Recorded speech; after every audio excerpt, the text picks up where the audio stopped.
ich weiß gar nicht mehr wie, aber ich hatte jemand kennengelernt, der lebte in Hamburg, eine Frau, in der Nähe des U-Bahn-Bahnhofs am Schlump. Und der Rennmechaniker von meinem Onkel und auch früher von meinem Vater hieß Karl Niehaus. Und Karl Niehaus war nach dem Krieg bei uns in der Firma angestellt und hat den ganzen Fuhrpark, die Firmenwagen, die Privatfahrzeuge von meinem Vater, so unter der Mache gehabt und hat sich darum gekümmert. Und was natürlich nicht ganz unwichtig war für die Exoten, weil im Ostwestfälischen gab es keinen Ferrari und geschweige denn einen Lamborghini-Händler. Ja. Das Einzige, was gab, war Autobäcker. Also das war Lichtjahre entfernt.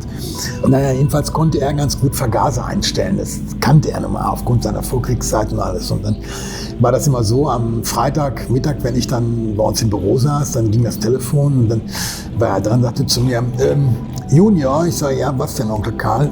Fährst du wieder nach Hamburg? Ich sage, ja, ich wollte nach Hamburg fahren. Ja, Bulle oder Pferd? Ich sage, ach, nehmen wir heute mal den Bullen. Hier ist alte Schule, die goldene Ära des Automobils. Mein Name ist Carsten Ahn, schön, dass ihr heute eingeschaltet habt und jetzt muss ich diesen Podcast glatt 6 Jahre machen, damit ich endlich mal jemanden vors Mikro bekomme, der sich intensiv mit der Geschichte von Maserati auseinandergesetzt hat. Walter Bäumer ist aber nicht nur einer der Experten für die Marke mit ihrer leider sehr wechselhaften Geschichte, sondern ist selbst in einer Motorsportfamilie groß geworden. Denn sein Onkel, der hieß auch schon Walter Bäumer und da wird es bei einigen von euch vielleicht schon leise klingeln. Wir reden heute über die Familiengeschichte, über die früh geweckte Leidenschaft zu Supersportwagen und ich hätte nur zu gerne Walters 20er miterlebt, denn wenn man mit 18 Jahren einen Lamborghini Miura und einen Ferrari Daytona erbt und als Berufsziel Modefotograf hat, dann kann man wohl von einer ausgeprägten Sturm- und Drangzeit reden. Und wenn das dann noch so erzählt wird wie bei meinem heutigen Gast, dann wisst ihr, dass ihr jetzt eine unterhaltsame Zeit vor euch habt. Viel Spaß mit Walter Bäumer! Wenn man deinen Namen googelt, dann gibt es einen Walter Bäumer Junior und einen Walter Bäumer Senior. Und die haben was miteinander zu tun. Ja, also ich bin der Junior. Nicht, dass man glaubt, das wäre der Senior oder so, obwohl meines fortgeschrittenen Alters, nein, natürlich nicht. Also ich bin der Junior und der Senior, Walter Bäumer, war mein Onkel und der Bruder meines Vaters. Und Walter Bäumer Senior war ein Jahr älter als mein Vater oder etwas über ein Jahr älter als mein Vater. Und ist in den Ende der 20er Jahre, waren beide Brüder Auto verrückt und haben also ihre Karriere gestartet als Rennfahrer. Und zwar ging es für beide, für meinen Vater Werner und für meinen Onkel Walter, los mit dem BMW Dixie. Das war ein damals in Lizenz gebautes Fahrzeug der Firma Austin, was BMW gemacht hat. Und damit sind sie also angefangen in dieser ganz kleinen Klasse, 750 Kubik, und haben dann so ihre ersten Erfolge in den Rennen damals gemacht, die natürlich überhaupt nicht mehr vergleichbar sind mit späteren Rennen. Und nach einer gewissen Zeit stellte sich aber raus, dass mein Vater dann eben nicht so sehr talentiert war wie sein älterer Bruder, und dafür konnte mein Vater aber besser mit Geld umgehen. Und das konnte sein älterer Bruder nicht, also mein Onkel nicht. Und deswegen hat sich mein Vater darauf beschränkt, dann quasi das Management, heute würde man sagen Management, damals die Finanzaufsicht über seinen älteren Bruder zu bekommen und zu haben. Und das war auch soweit in Ordnung. Und beide Brüder lebten auch so nach dem Motto, viel Weib, viel Gesang und auch viel Wein. Und das war damals auch alles irgendwie noch möglich, im Gegensatz ja zu heute. Und ja, und dann ging es weiter, dass mein Onkel dann eigentlich immer besser wurde in seiner Klasse.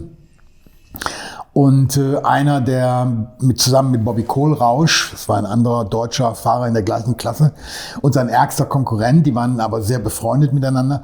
Jedenfalls die beiden dürften wohl so damals die erfolgreichsten Fahrer in dieser kleinen Klasse gewesen sein. Und das sprach sich dann also auch irgendwie bis nach England rum. Und mein Onkel bekam dann irgendwie einen stärkeren Austin gestellt von Austin Motor Car Company. Und war dann dort auch ebenfalls relativ erfolgreich, ist dann auch viele Bergrennen gefahren. Rundstrecke war damals eigentlich noch nicht so für ihre Klasse adäquat. Also es ging mehr so um Bergrennen. Und es resultierte dann daraus, dass mein Onkel dann Mitte der 30er Jahre einen Werksvertrag bekam für Austin Motor Company. Und es wurde also für ihn ein Austin Monoposto geliefert, in der dann mein Onkel auch in sogenannten Votourette-Rennen mitfahren konnte. Das waren Rennen damals, es waren keine Grand Prix, also wo die großen Fahrzeuge, die Silberpfeile zum Beispiel, Auto Union, Mercedes oder Alfa Romeo mitfahren konnten, sondern es waren die Klasse unten drunter, meistens offen für Privatfahrer, Amateure, und da ist dann mein Onkel mitgestartet und war auch soweit ganz erfolgreich. Ist unter anderem dann auch in England im berühmten Chelsea Walsh Bergrennen gefahren, auch recht erfolgreich. Und das war so der Anfang. Und mein Onkel wollte dann aber mehr. Und man nahm also Kontakt, beziehungsweise mein Vater nahm dann Kontakt mit Auto Union auf. Es ist nicht ganz klar, ob das auch über die Fürsprache mit Bernd Rosemeyer lief, weil mein Onkel und mein Vater waren auch sehr befreundet mit Bernd Rosemeyer. Und weil Bernd Rosemeyer hat seine Karriere gestartet auf Motorrädern und mein Onkel war da also auch tätig. Und also irgendwie haben sich da die Wege gekreuzt und es war ja damals alles noch sehr exotisch, also Motorsport generell. Und das ist nicht ganz klar, ob er sich also dann dafür eingesetzt hat, dass quasi sein Freund Walter Bäumer Testfahrten machen konnte mit Auto Union. Diese fand dann statt auf dem Nürburgring. Zusammen übrigens auch mit Huschke von Hanstein, der dort wohl auch getestet worden ist von Auto Union. Wir reden über Anfang der 30er, ne? Ja, Mitte frühe 30er. Ja, dann, wenn Auto Union quasi einstieg, das ist so 34, 35 gewesen. Und dann ist das so, dass diese Auto Union hatte ja durch sein Mittelmotorkonzept war ja sehr schwer zu fahren. Also es war ein Auto, wo überhaupt nicht so viel Wissenschaft reingegangen ist, wie das heute der Fall ist. Heute ist jeder Formel-Wagen ist Mittelmotor. Seit dem Ende der 50er Jahre ist das der Fall, aber damals eben noch nicht. Und dann darf man ja auch nicht vergessen, dass diese Fahrzeuge damals der 30er Jahren motorisch eigentlich vollkommen übermotorisiert waren. Die hatten eine irre Leistung, bei der das Chassis aber dann quasi nicht mitkam. Es war ein mehr oder weniger Leiterrahmenchassis. Und es kam also, wie es kommen musste. Mein Onkel ist dann wohl am Nürburgring mit dem Auto gecrashed, mit dem Testwagen von Auto Union. Interessanterweise auch Huschke von Hanstein, der auch gecrashed worden ist. Also beide Fahrer bekamen quasi keinen Vertrag mit Auto Union. Und nach Aussage meines Vaters später, dann zu mir, viele Jahre später, ist mein Onkel da wohl ziemlich entsetzt gewesen oder enttäuscht gewesen, natürlich auch über sich selber. Und man hat sich dann entschlossen, einen Alfa Romeo zu kaufen, einen gebrauchten, und zwar einen Monza. Ich habe da lange mit einem späteren Alfa Romeo-Historiker Simon Moore darüber gesprochen, einem guten Freund von mir, und wir haben lange überlegt, welches Auto das denn gewesen sei. Und ich weiß nicht, ob er es jetzt identifiziert hat, aber als wir angefangen haben, darüber nachzudenken, welches Auto hätte gewesen sein können, da war das noch nicht ganz klar. Aber es sieht wohl aus, dass er das Auto von Paul Pietsch gekauft hat, dem späteren Herausgeber der heute Automotorsport, also Motorbuchverlag. Und Pietsch hatte an dem Wagen an der Hinterachse was verändert. Und der Wagen kam dann zu meinem Onkel, und diese Veränderung an der Hinterachse, die durchgeführt worden war, die war nicht so ganz koscher. Und auf jeden Fall war das Auto nicht sehr einfach zu fahren, und es war problematisch. Mein Onkel ist das Auto nie in einem Rennen gefahren, also in einem Grand Prix oder irgendeinem anderen Rennen gefahren, denn kurze Zeit später, nach seinem Erwerb von dem Alfa Romeo, bekam er das Angebot von Mercedes-Benz für die Silberpfeile zu testen. Und die Testfahrten wurden in Monza gemacht. Und mein Vater konnte dann, ich sag mal, die Bedingungen im Grunde aushandeln mit Mercedes-Benz, wobei sehr viele Bedingungen waren es nicht, weil Mercedes-Benz war natürlich eine Klasse für sich, und man musste ja froh sein, dass man da überhaupt fahren konnte. Ja. Und es kam also zu diesen Testfahrten in Monza. Und es gibt ein doch recht bekanntes Foto, was auch im Internet zu finden ist, wie also mein Onkel in einem Mercedes, ich glaube W124 sitzt und guckt so lachend in die Kamera und man sieht also die Hinterreifen von dem Auto. Und was man sofort sieht, ist, dass diese Hinterreifen keinerlei Profil haben. Sie waren also wirklich keinerlei Profil. Es ist also kann durchaus sein, dass der Alfred Neubauer, der damalige Renndirektor und Rennmanager von Mercedes-Benz, entschieden hatte, dass man die Nachwuchsfahrer, so nannte man das damals, es waren übrigens nicht nur mein Onkel, sondern auch 2, 3 andere dabei, dass man die also mit Autos auf die Strecke schickt, mit Reifen, es war sonnig, es war warm, es war trocken, ohne Profil. So nach dem Motto, also wenn sie das geregelt bekommen, mit dem Auto heil nach Hause zu kommen, dann sind sie so schlecht nicht. Und das hat dann wohl auch funktioniert. Jedenfalls, dieses Foto wurde dann gemacht und es war so, es gibt auch einige Fotos, wo das Profil dann nachträglich raufretuschiert ist, was man natürlich relativ einfach sehen kann, aber es war schon wirklich grotesk irgendwo. Egal. Also er bekam dann doch den Werksvertrag mit Mercedes-Benz. Und als Nachwuchsfahrer. Also er war nicht in der ersten Reihe, wie das von Brauchitsch und später Lang und Caracciola war, sondern er war halt ein Nachwuchsfahrer. Und im Laufe seiner Karriere, das war dann 1938 und 39, wurde mein Onkel bei 4 Grand Prix von Mercedes dann eingesetzt. Das war jetzt unabhängig von der Reihenfolge, war das der Grand Prix in Bern, Bremgarten, das war dann der Donington, der Grand Prix in England, dann deutscher Grand Prix in Nürburgring und am allerletzten Grand Prix, und zwar an dem Tag, an dem der Zweite Weltkrieg erklärt worden ist, in Belgrad. Und mein Onkel ist bei allen den Rennen nie von Anfang an eingesetzt worden, sondern er übernahm das Auto meistens von Hermann Lang, der ausfiel aufgrund von irgendwelchen Schwierigkeiten. Es ist wohl 1-2 Mal ein Stein in die Brille geflogen und hin und her. Und es war so soweit ich weiß, in Donington auch so, dass von Brauchitsch ihm wohl seine eigenen Teamkameraden als Nachwuchsfahrer so nach dem Motto, ey, weg hier, jetzt kommt hier der große Meister, wohl auch so ein bisschen von der Strecke gedrängt hat. Also der Erfolg war einfach als Nachwuchsfahrer natürlich noch nicht so gegeben. Ja, und dann brach 1939, wie gesagt, an dem Tag, an dem der Grand Prix in Belgrad stattfand, brach der Zweite Weltkrieg aus. Alle Teams, Auto-Union, auch als Mercedes-Benz, haben dann überhastet all ihre Klamotten und Equipment, würde man heute sagen, zusammengepackt und haben dann Hals über Kopf sich auf den Weg zurück nach Deutschland gemacht. Kamen dann noch in Deutschland an und damit war das Thema Rennen natürlich erstmal perdu, nicht so. Und es gab dann eine Möglichkeit, es kam eine Anfrage vom NSKK, Nationalsozialistisches Kraftfahrzeugkorps. In diesem NSKK mussten alle deutschen Rennfahrer, egal ob sie in der Partei waren oder nicht in der Partei waren, mussten dort Mitglied werden. Also man konnte ohne eine NSKK-Lizenz nicht fahren als deutscher Rennfahrer. Weder in Deutschland noch in anderen Ländern, zumindest nicht unter deutscher Flagge. Und das haben dann quasi, soweit ich weiß, auch alle Rennfahrer gemacht.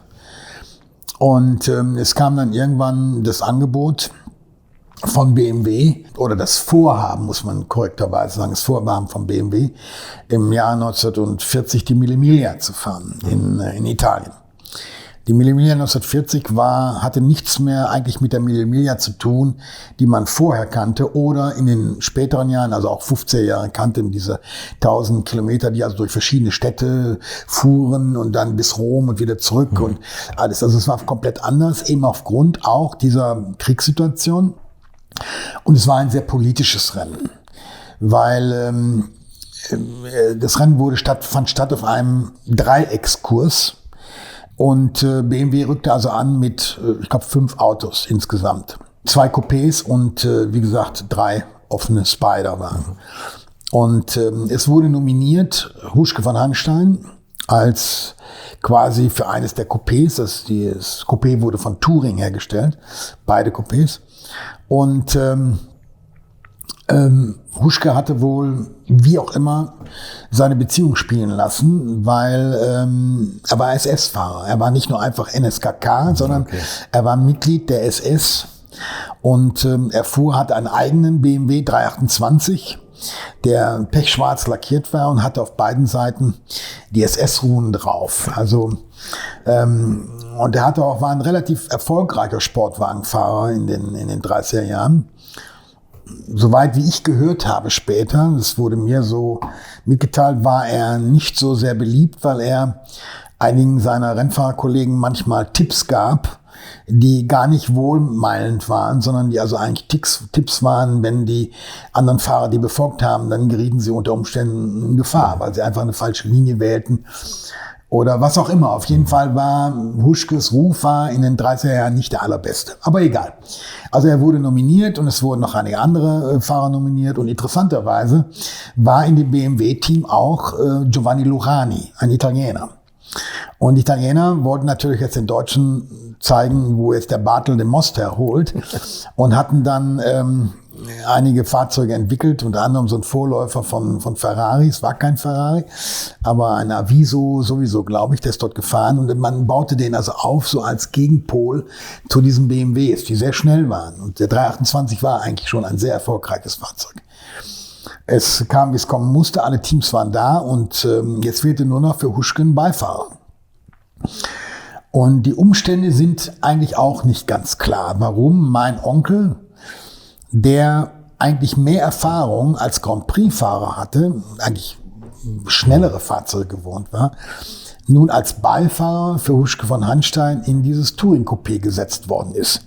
Warum das so war, da konnte mir bis heute keiner genau eine Auskunft geben.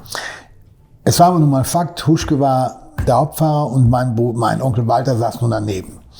Und nach einer gewissen Zeit führte man sehr komfortabel. Und es ist da wohl gewesen, dass so die letzte Runde oder die letzten 2 Runden Huschke wohl auf einmal irgendwie mitten im Rennen anhielt und sagte dann zu meinem Onkel, so Walter, jetzt tauschen wir mal die Plätze, jetzt fährst du bis zum Ziel. Und mein Onkel also dann rüber und dann los und man kam dann auch als Sieger ins Ziel. Man hat also sehr komfortabel geführt und es wurde danach ein Siegerfoto gemacht. Und ich muss sagen, dass ich heute, ja, weiß ich nicht, bin ich stolz, aber ich glaube, dass ich da schon so ein bisschen stolz drauf bin. Auf diesem Siegerfoto steht das ganze BMW-Team nebeneinander. Gezeichnet vom Staub und auf ihren Gesichtern und direkt nach dem Rennen und mit ihren nicht mehr weißen Overalls, die natürlich auch verdreckt waren durch Öl und alles Mögliche und Staub, stehen also alle nebeneinander und man sieht, dass alle Fahrer auf dem Overall das Hakenkreuz haben mit dem Adler und unten drunter das NSKK. Nur bei einer nicht. Und das war mein Onkel. Mein Onkel hatte einen, wie man so schön sagt, unbefleckten Overall an. Politisch unbefleckten Overall an, das muss ich verdeutlichen.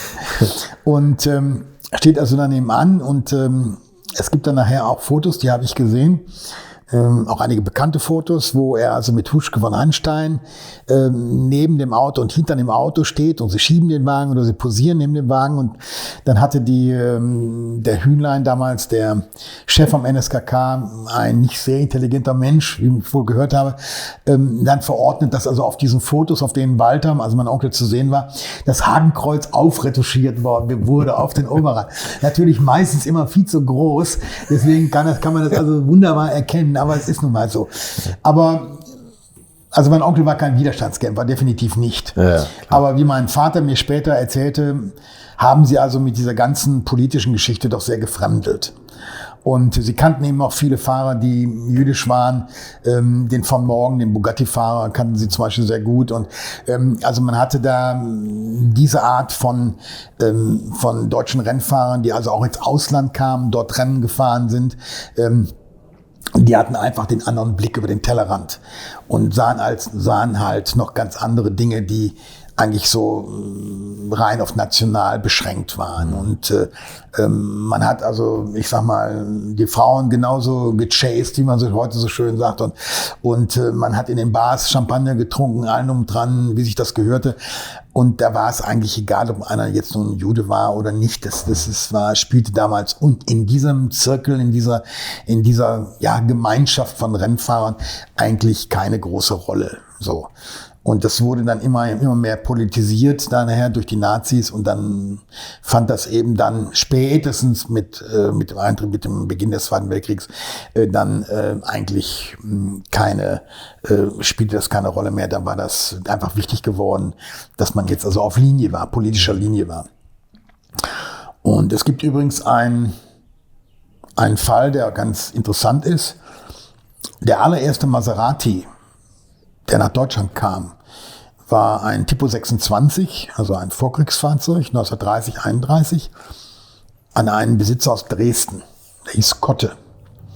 Und Kotte war mit dem Wagen so einigermaßen unterwegs, hat auch bei der AWUS mitgespielt und hat das Auto dann, weil er umbauen wollte, er war ein Autohändler, hatte eine Garage in Dresden gehabt, auf der Münchner Straße, die es heute noch gibt, hatte er so Garagen gebaut und musste jetzt aufgrund seiner finanziellen Situation den Wagen verkaufen. Er verkauft ihn an einen deutschen Besitzer hier aus dem Rheinland, Kurt Kiefer, dessen Sohn übrigens heute immer noch Mitglied im Maserati Club ist. Und dieser Kurt Kiefer war mit diesem Maserati eigentlich so recht erfolgreich, musste dann aber, weil er auch einen Bugatti hatte, er ist heute in Bugatti-Zirkeln eigentlich, war mal Präsident vom Bugatti Club, okay. Ist er relativ bekannt, und also ein französisches Auto, ein italienisches Auto, und er durfte dann mit dem Bugatti nicht mehr fahren. Mit dem Beginn des Zweiten Weltkrieges oder zumindest Ende der 30er Jahre, weil man sagte, das ist das Auto des Erbfeindes, also da berührt sich kein Zahnrad und kein Reifen. Ja, und so, er musste das Auto also stilllegen, und so ganz wohlgesittet war man auch nicht, dass er noch einen italienischen Wagen auch noch fuhr. Egal, beide Autos wurden eingelagert bei seinem Bruder in Siegburg. Der hatte dort eine Halle, und dann wurde der Autos drin, haben den Krieg überlebt und existieren also heute noch. Egal wie, auf jeden Fall, also diese politische Ausrichtung des damaligen Rennsports war sehr stark durch den NSKK geregelt und konformiert. So, und nach diesem Sieg auf der Mille Miglia ging es darum, dass die Trophäen für dieses Rennen, die hatten eine ungerade Zahl, nämlich 5. Es gab 5 Pokale, Trophäen und so weiter. Und man hatte sich also darauf geeinigt, dass das Siegerteam die Pokale teilt, also zu gleichen Teilen. Das ging nur nicht bei 5. Und es wurde daraufhin, hat sich dann das NSKK eingesetzt, dass die Italiener, dann die Ausrichter des Rennens, einen 6. Preis stifteten. Und dieser 6. Preis ist gewesen Manschettenknöpfe, die, soweit wie ich das gehört habe, mit Diamanten besetzt waren. Und zwar Manschettenknöpfe in Form dieses Dreieckskurses. Und jedenfalls, mein Onkel bekam diese Manschetten. Darauf kommen wir dann später nochmal zu sprechen. Und dann wurde es sehr interessant. Es war dann, ich habe lange gedacht, dass dieses Rennen in Italien das letzte Rennen gewesen ist, an dem mein Onkel teilgenommen hat. Und das stimmt aber nicht. Es stellte sich kurze Zeit später raus, oder ich habe das dann irgendwann erfahren, dass es noch ein weiteres Rennen gab, und zwar, oder zumindest ein Rennvorhaben gab, und zwar im rumänischen Brasov. Mhm. Und als Rumänien dann es wurden noch Testfahrten dort gemacht, also ein Practice, wie man so schön sagt. Und mein Onkel war wieder im 328 unterwegs, aber dann diesmal als einer der Hauptfahrer. Und er fuhr auch diesmal den Spider. Und es ist wieder mal politisch, hatte sich alles überschlagen, denn Rumänien wurde auf einmal Kriegspartei und man musste ganz schnell raus.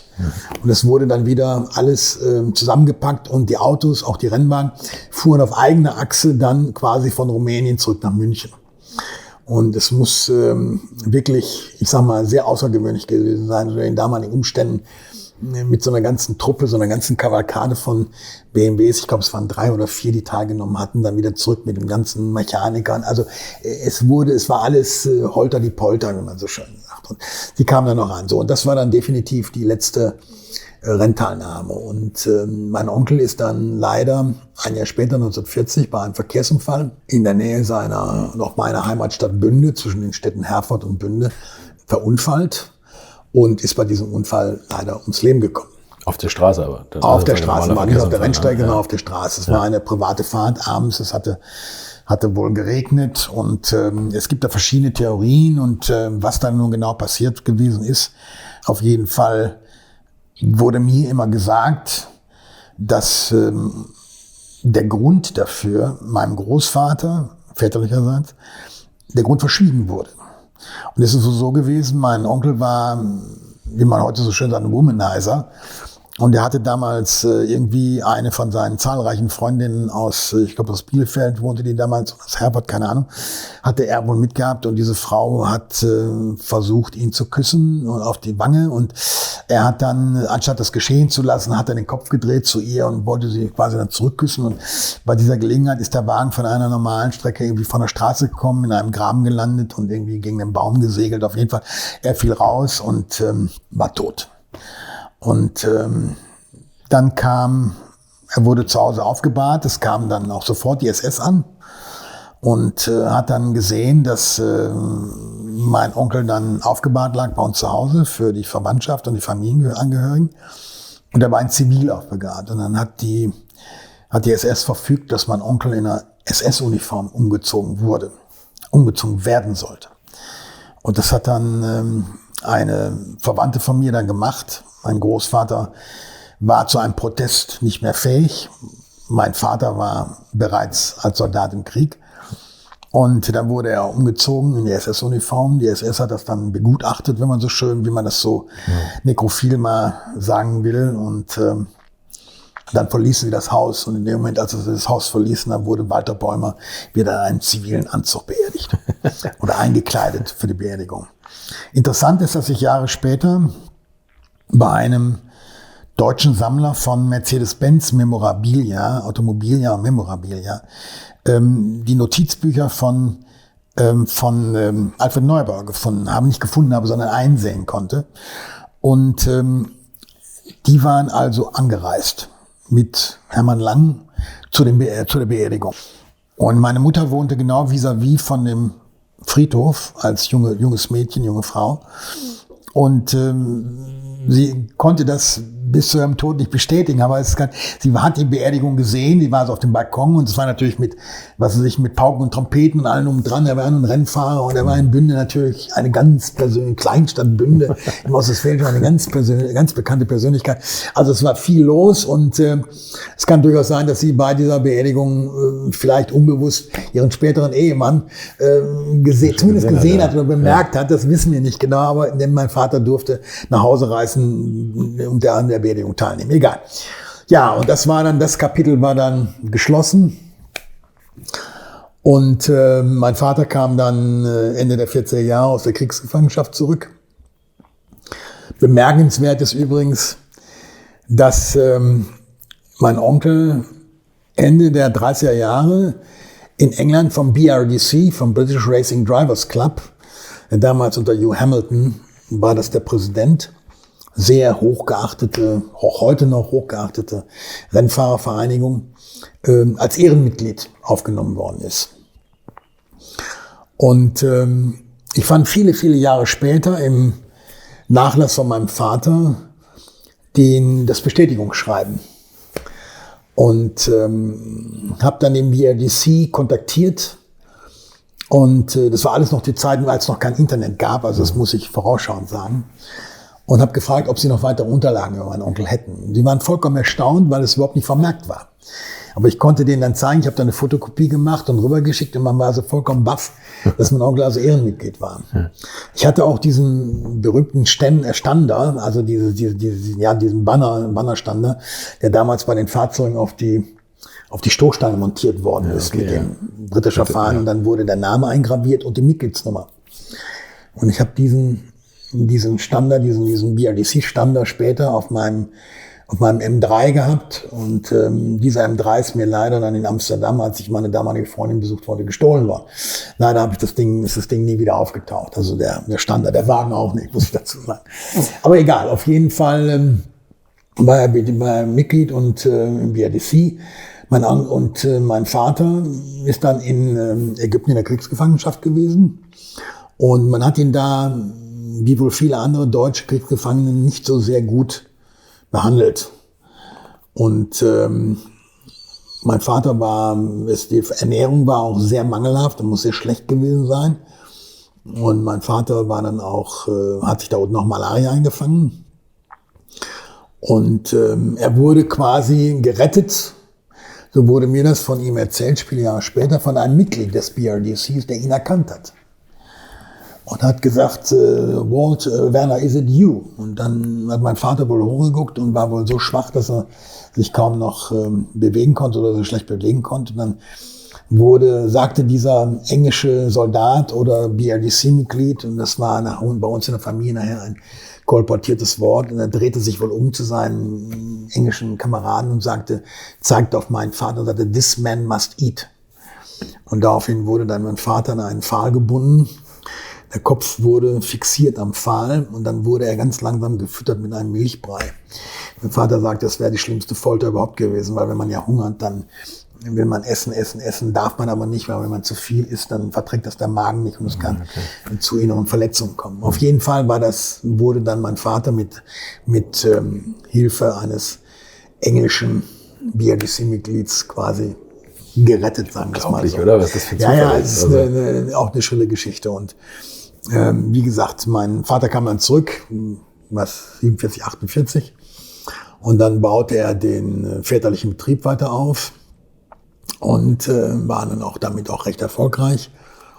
Ja, und dann bin ich so in den 50er Jahren, kaufte er sich einen Mercedes-Flügeltürer, was damals ja nicht unerheblich war. Es war ein sehr, sehr teures Auto. Ich wollte gerade sagen, was hat denn der beruflich gemacht? Oder was, wir haben eine Firma für Glas hergestellt und Farben und Lacke hergestellt. Also es war vor allen Dingen die Glasherstellung bei uns war ein sehr großes Geschäft. Also so Gläser oder optische Fenstergläser und alles Mögliche. Okay, und das resultierte weiter auch in Autogläser. Und es war so, damals war ja alles zerstört. Also es war ja viel zerstört. Bei uns in der Provinz natürlich nicht. Ja. Aber in den Großstädten war alles zerbombt und kaputt. Und da war natürlich richtig großer Bedarf da.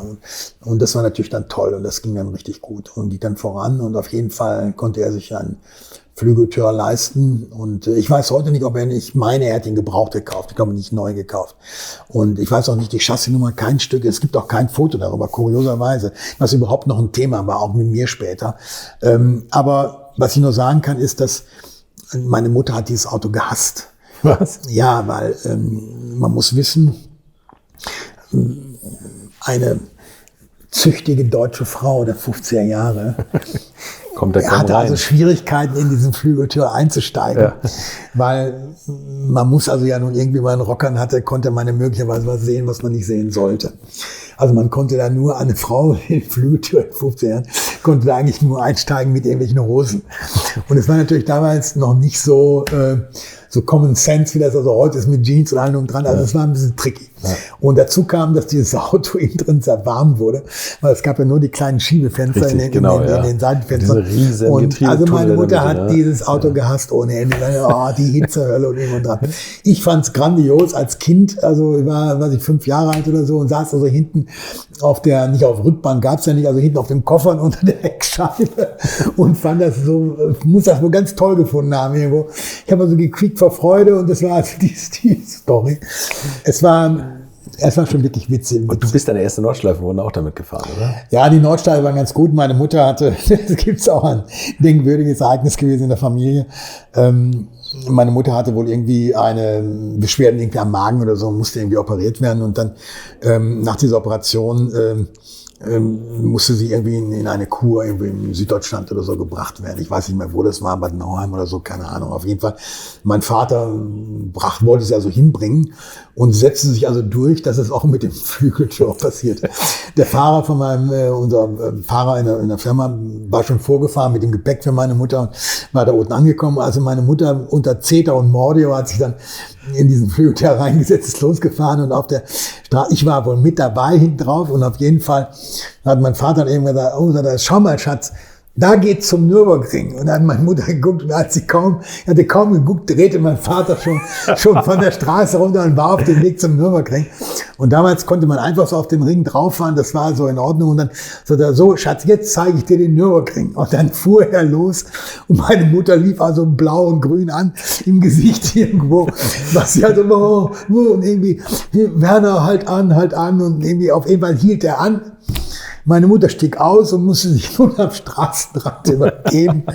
Und wobei mein Vater sich rüberlehnte, machte die Tür noch von oben zu und sagte, so Junge, weiterfahren, und fuhr also weiter los. Und fuhr die Runde zu Ende und kam wieder und dann pickte er seine Ehefrau wieder auf, durfte die wieder einsteigen und dann fuhr man dann irgendwann weiter zur Kurordnung. Also es war, das war schon wirklich schräg. Ich fand's, muss es grandios gefunden haben. Ich erinnere mich nicht so ganz genau dran, aber es war auf jeden Fall was sehr lustig. Naja, wie auch immer. Also meine Mutter war ein Opfer der Autoleidenschaften bei uns in der Familie, das muss man ganz klar sagen. Ja. Und mein Großvater hatte dann immer zu meiner Mutter gesagt, Irmgard, der Sohn, dein Junge, schenkt ihm keine Autos. Keine Autos. Und ich wurde also beworfen, jede Woche einmal mit Stoffteddybären irgendwo. Und ich hatte eine ganze Phalanx von Stoffteddybären, weil mein Großvater einfach geschockt war durch den Autotod von seinem ältesten Sohn. Und das wollte er vermeiden. Es hat nicht geklappt. Hat nicht ganz funktioniert. Ich hätte kurz gedacht, wenn man sich umguckt, dass du mit Barbie-Puppen beworfen wurdest. Und ja, das ist nicht der Fall. Leidenschaft erkannt hast. Barbie-Puppen gibt's ja also auch nicht eine einzige. Nein. Aber wie gesagt, es war schon wild. Und insofern war das Thema Auto eigentlich bei uns in der Familie immer recht präsent. Mein Vater hat eigentlich immer relativ exotische Autos gefahren, auch einige Porsche und so Mercedes auch. Er hatte nachher eine S-Klasse, einen 6,3 Liter. Das war dann das Firmenauto. Er ist dann leider Gottes, ich habe mit dem Berufswunsch meines Vaters, dass ich natürlich jetzt der Nachfolger in der Firma sein sollte, natürlich gefremdelt. Also ich hatte was anderes im Kopf. Ich war immer, wie man so schön sagt, kreativ tätig. Als Kind, ich habe unglaublich gerne gelesen. Ich war ein Lesefreak und habe sehr gerne gezeichnet und gemalt und allem und dran. Also ich wollte irgendwas machen mit Zeichnen, Malen, und mein Wunsch war dann irgendwann Malerei oder Grafik zu studieren. Und, mein Vater hat dann, ich war das einzige Kind und sah dann natürlich irgendwann, dass die Hoffnung bei einem Nachfolger dann wahrscheinlich sich nicht erfüllen wird. Und meine Mutter, die eine sehr, sehr weise Frau war, das muss ich sagen, die hat dann meinen Vater dann letztendlich überzeugt, dass er damit einverstanden war, dass ich was anderes machen konnte. Und das habe ich dann auch gemacht. Ich war dann irgendwann 4 Jahre im Internat, und als ich aus dem Internat rauskam, starb mein Vater relativ frühzeitig. Das war 1972. Und und dann stand da 2 exotische Fahrzeuge. Und wir reden hier über eine Kleinstadt von 45.000 Einwohnern. Stand dort ein Lamborghini Miura und ein Ferrari. Und einer muss ganz früher Daytona gewesen sein. Und, du warst 20? Ja, ich war gerade 18, 19 und habe dann irgendwann mein Fachabitur gemacht und in Bielefeld und wollte jetzt nun an der Fachhochschule Bielefeld studieren. Und zu der Zeit hatte ich auch sehr starkes Interesse an Musik. Ich spielte auch in verschiedenen Bands Schlagzeug. Und die Haare wurden naturgemäß immer länger. Und damals war das ja so, dass man mit einem Bundeswehrparker mit Deutschlandflagge durch die Gegend lief. Love and Peace und so, allem dran. Und und als ich dann irgendwann den Studienplatz bekam in Bielefeld an der Fachhochschule, Ja, dann bin ich dann mit dem giftgrünen Lamborghini Miura dann mehr oder weniger standesgemäß fast vorgefahren. jeden Tag zur Uni gefahren. Natürlich dann Love and Peace, allem dran, was natürlich damals der absolute Wahnsinn war. Und wie gesagt, auch vor allem in dieser Kleinstadt. Es gab übrigens in unserer Kleinstadt noch 2 andere Ferraris. Und zwar von einem Rechtsanwalt Nalop, schon lange tot. Der hatte einen, also ich würde so heute sagen 412er. Mein Freund Abi Birner würde mal sagen, das stimmt nicht, das ist ein anderes Fahrzeug gewesen, aber es war auf jeden Fall die Karosserie. Und der hatte eine Queen Mary. So, und wir wissen, weder Abi Birner und noch ich, wir wissen beide heute, wo dieses Auto geblieben ist. Nalop ist schon lange tot und ich weiß immer noch, beide, mein Vater und Nalop kannten sich sehr gut. Immer wenn sie sich begegneten, wurde huldvoll, wurde gegrüßt. Eine halbe Stadt bebte vom Motorgeräusch. Also es war schon irre. Naja, und bei mir kam dann dazu, dass ich dann auf einmal als 18-Jähriger, 19-Jähriger Mitbesitzer zusammen mit meiner Mutter Mitbesitzer dieser Firma war. Und wir hatten damals sehr viel zu tun und mir war klar, ich musste also irgendwie die Firma mitmachen, weil meine Mutter war direkt nach den Jahren, nach dem Tod meines Vaters, war die einfach nicht in der Lage, irgendwie da was zu machen, weil der Tod ihres Mannes hatte sie also erdbebenhaftig erschüttert und sie hat also richtige Probleme gehabt, von denen sie also dann später dann sich wieder aufgerappelt hat und dann ging das. Aber die ersten Jahre waren nicht einfach und ich habe dann Gott sei Dank mit der Hilfe von unseren 2 Prokuristen das ganz gut rocken können. Ich sage mal, so weit, wie mir das möglich war. Mit 18 ist natürlich Wahnsinn. Wie viele Mitarbeiter hattet ihr? Ja, es waren schon so ein paar hundert waren es schon. Ja, okay. Aber es waren auf jeden Fall, war es so, dass das für mich natürlich auch komplettes Neuland war. Ja. Und ich hatte damals natürlich nur eins im Kopf oder beziehungsweise 2 Sachen im Kopf, eigentlich Autos und Girls, nicht? Und wie auch immer. Und das alles unter einen Hut zu kriegen, das war manchmal nicht so ganz einfach, aber irgendwie, ich weiß nicht. Autos hatte schon ganz gut geklappt. Ja, das hat also, das mit den Girls ging auch ganz gut, aber das dann mit dem Geschäft, das war dann so ein bisschen schwierig. Und ich hatte dir das ja schon erzählt, ich hatte dann, ich weiß gar nicht mehr wie, aber ich hatte jemand kennengelernt, der lebte in Hamburg, eine Frau. Und am Schlump? Am Schlump, in der Nähe des U-Bahn-Bahnhofs Schlump, am Schlump. Und wir hatten damals der Rennmechaniker von meinem Onkel und auch früher von meinem Vater, hieß Karl Niehaus. Und Karl Niehaus war nach dem Krieg bei uns in der Firma angestellt und hat den ganzen Fuhrpark, die Firmenwagen, die Privatfahrzeuge von meinem Vater so unter der Mache gehabt und hat sich darum gekümmert. Und was natürlich nicht ganz unwichtig war für die Exoten, weil im Ostwestfälischen gab es keinen Ferrari und geschweige denn einen Lamborghini-Händler. Ja. Das Einzige, was gab, war Autobäcker. Also das war Lichtjahre entfernt.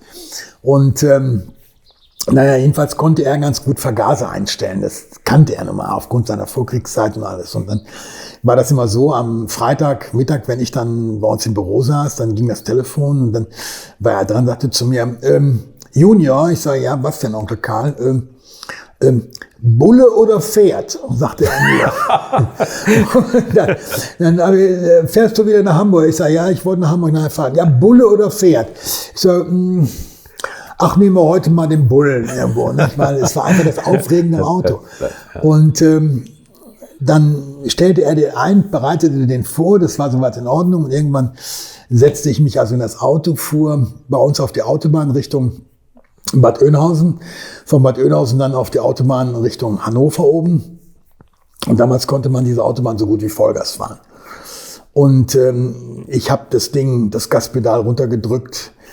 Ich muss dazu sagen, das war mit dem Lamborghini Miura nicht so ganz einfach, weil die Karre wurde vorne relativ leicht, ja, aber man war damals ja noch jünger und Risikobewusstsein, das war ja fast überhaupt nicht da. Also auf jeden Fall, ich bin mit dem Ding gebrettert wie blöd und dann bei Langenhagen abgebogen, am Flughafen vorbei, dann wieder von der Autobahn draufgefahren von Hannover nach Hamburg.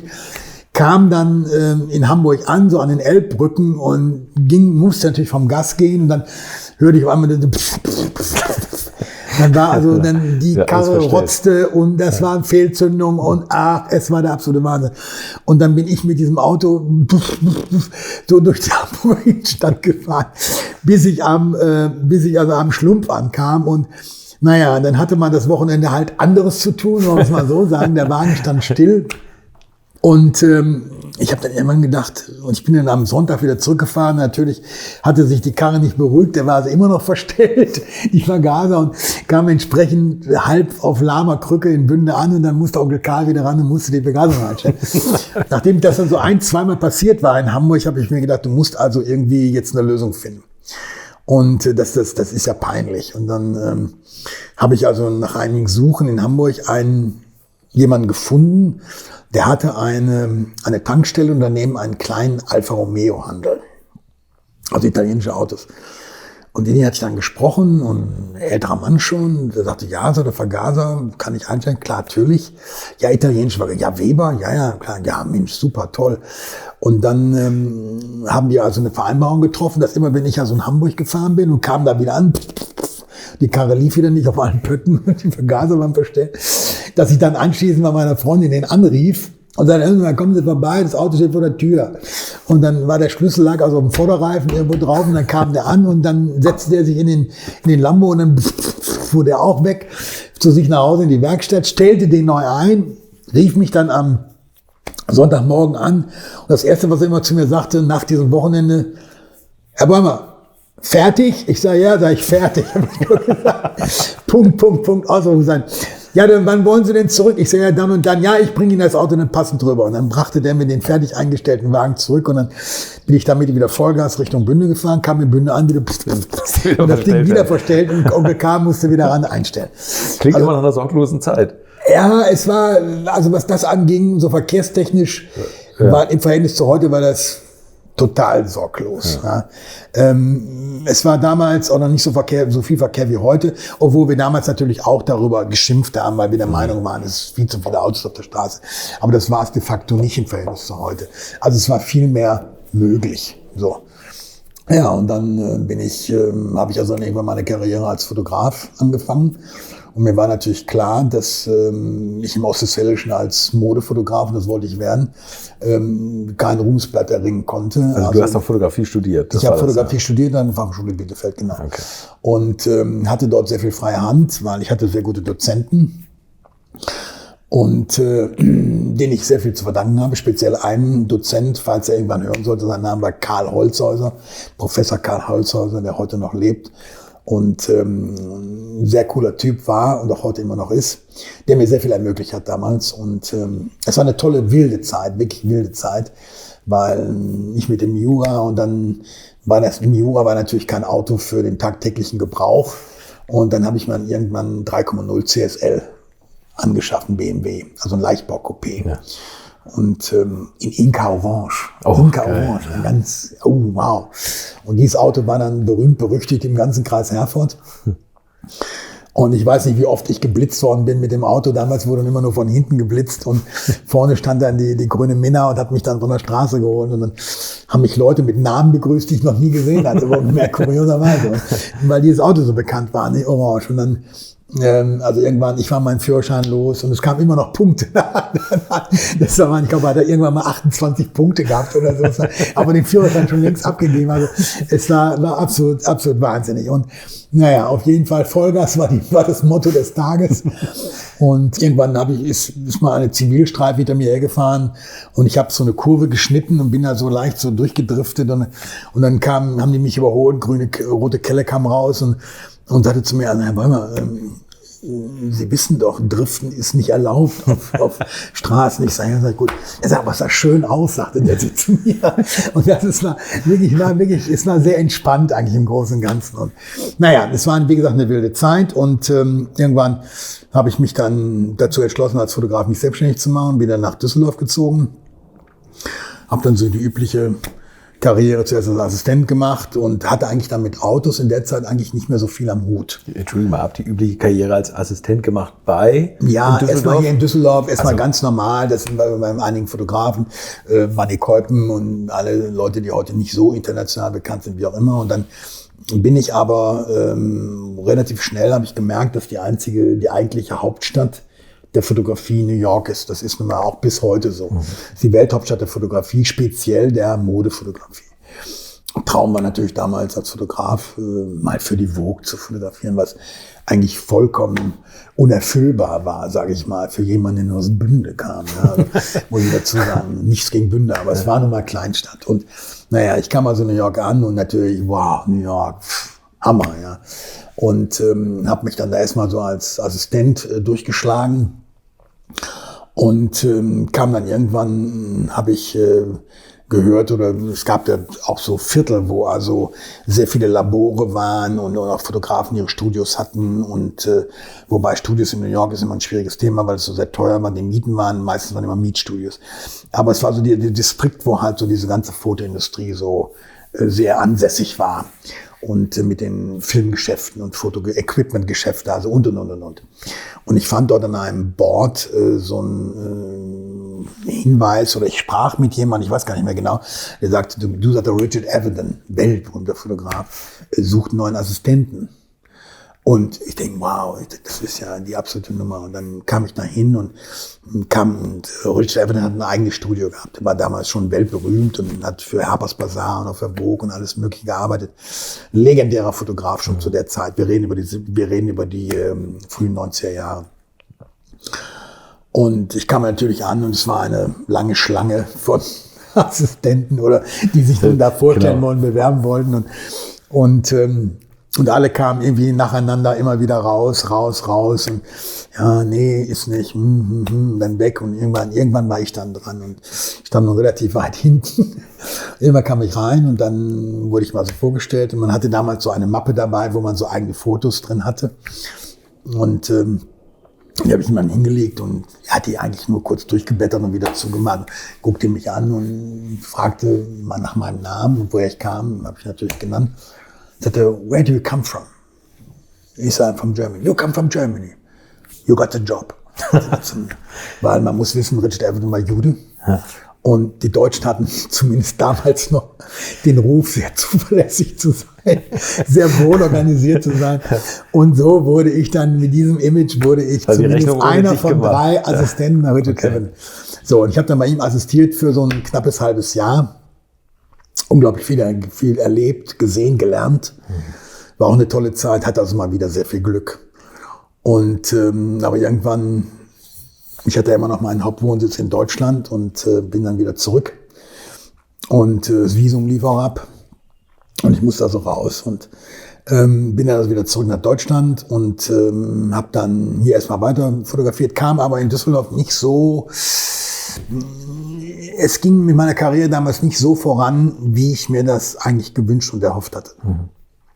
Das Thema Auto war immer noch nicht so präsent. Es gab immer noch den 3,0 CSL, den Miura auch, den Daytona auch. Beim Daytona muss ich dazu sagen, den ich nie so gerne gefahren bin. Weil in der Stadt zum Beispiel war das Auto schwierig zu lenken wegen diesem massiven, zwar grandiosen Motor, der da vorne auf der Vorderachse lag. Und der war sehr, sehr, sehr sperrig. Aber auf der Autobahn war das Auto natürlich leichter und auch irgendwie toller zu fahren, als ein Lamborghini war, der unglaublich schnell war. Und dieser Motor vom Daytona ist einfach ein absolutes Meisterwerk. Also vielleicht der beste Vergasermotor, den Ferrari je gebaut hat. Wie gesagt, das ist ein grandioses Ding. Und dann mit dem Transachselgetriebe hinten, das auch in Kurven, langgezogenen Kurven, ein super Auto. Und da haben sie die Vergaser auch nicht verstellt. Die waren wohl besser. Die waren wohl besser. So. Ja. Jedenfalls hat das alles soweit ganz gut funktioniert. Und ich kam dann zurück nach Düsseldorf und habe dann weitergemacht, so, aber es ging nicht so voran, wie ich wollte. Und ich habe dann irgendwann eine Freundin in Amsterdam gehabt und mit der ich zusammen war, die war meine große Liebe. Und dann, wie gesagt, da wurde mir dann einer der ersten M3s geklaut, den ich hatte.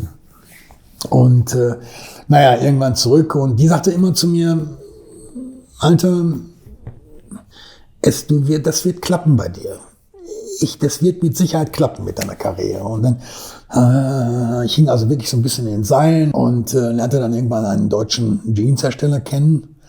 Und der sagte zu mir, okay, du machst jetzt für mich die Fotos und machst auch die Werbekampagne, gestaltet sie als Artdirektor. Und zwischenzeitlich, muss ich sagen, hatte ich dann noch mal eine kleine Kurve gekratzt und war in Paris einer, der kurzzeitig ein Assistent auch von Helmut Newton. Und Helmut war natürlich ein manchmal, ohne dass er es wollte, sehr amüsanter Mensch, muss ich sagen. Aber er war auch eine große Jude. Ja, aber eine große, ja, das war für mich aber vollkommen unwichtig, weil Helmut war Legende, ja, und er war einer meiner Heroen aus den 70er Jahren, als ich Fotografie studiert habe und er damals angefangen hat, die Fotografie zu revolutionieren mit seiner Art der erotischen Modefotografie, weil Erotik und Modefotografie haben zwar viel miteinander zu tun, aber er war eigentlich der Erste, der wirklich einen sehr, sehr starken erotischen Input in seine Fotos legte. Und die englische Vogue hatte sich zum Beispiel geweigert, die Fotos zu drucken. Und die Franzosen sagen, ey, toll, super. Und dadurch begann also diese legendäre Karriere von Helmut Newton. Und ich war so ein Assistent und es war wirklich, wie gesagt, einer von 2 oder 3 Assistenten, die er teilweise hatte. Und auch da habe ich sehr viel gelernt und es war ganz gut. Und habe dann auch viele Leute kennengelernt, die in der Branche wichtig waren, beziehungsweise nicht unwichtig waren. Auch viele Models kennengelernt, was natürlich auch toll war. Und war dann gleich bei ihm so nicht ganz ein halbes, dreiviertel Jahr so irgendwie dem Thema. Und war das auch vorbei, weil er reiste natürlich immer auch quer durch die Welt und Paris und wieder was in Los Angeles und New York und was weiß ich, wo er überall war und in Italien und hin und her. Und das war irgendwie ganz toll. Und ich hatte irgendwie immer noch so ein bisschen meine Roots hier halt in Deutschland. Und bin dann wieder zurück und habe dann aber irgendwann eingesehen, dass es in Deutschland nicht so ging, wie ich das wollte. Ja. Und habe dann meine 7 Sachen mal gepackt und bin nach New York geflogen. Und in New York konnte man eigentlich als Fotograf nichts werden, wenn man nicht eine Agentin hatte. Und ich hatte also eine junge Agentin, die war 26, 27 Jahre alt. Und ich war einer von 6 Fotografen, die sie insgesamt vertrat. Und die Valerie war sehr tough. Die war damals 25 Jahre alt, verdient eine richtig, richtig gutes Geld und kaufte sich jedes Jahr ein Porsche Turbo. Also das muss man sich vorstellen. Die kassierte 25% von einer Tageshonorar, die weit über dem lag, was wir hier in Deutschland verdient haben. Klar, also das war einfach, die finanziellen Dimensionen es war weit auseinander. Ja. Also in Deutschland zahlte man für einen Fotoabzug irgendwie, 30 Euro oder 30 D-Mark, Entschuldigung, war ja noch D-Mark sein, 30 D-Mark für einen Schwarz-Weiß-Abzug.